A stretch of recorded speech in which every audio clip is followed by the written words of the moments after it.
Starting from his presidential election campaign, Donald Trump has called for better relations with the Kremlin.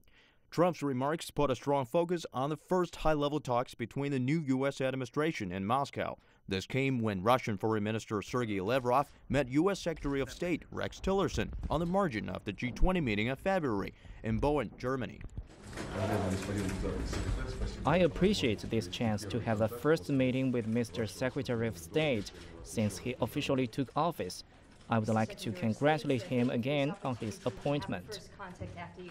During the meeting, Lavrov said in reply to accusations the Kremlin meddled in the U.S. election, that Russia does not interfere in the domestic matters of any other countries, even though bilateral relations were under stress after U.S. sanctions against Moscow and a fragile Minsk peace deal on Ukraine.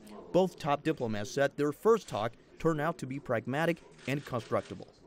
But 2 months later, a chemical weapon crisis in Syria again escalated the tension between the U.S. and Russia, while the U.S. accused Damascus of using a chemical bomb and fired a 59 Tomahawk missile at the Syrian airbase in retaliation.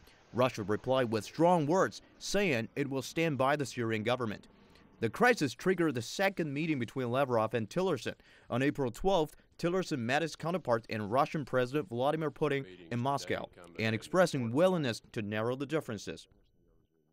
The current state of U.S.-Russia relations is at a low point. There is a low level of trust between our two countries.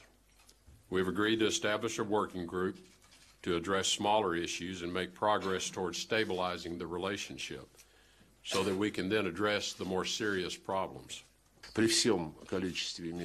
Despite many problems that exist, there are still chances that both countries could work together. Russia is open to these chances. Problems between the U.S. and Russia cannot be solved quickly, which make the third high-level meeting in Washington necessary. But the door of communication between the two is not closed. Yang Zhao, CGTN.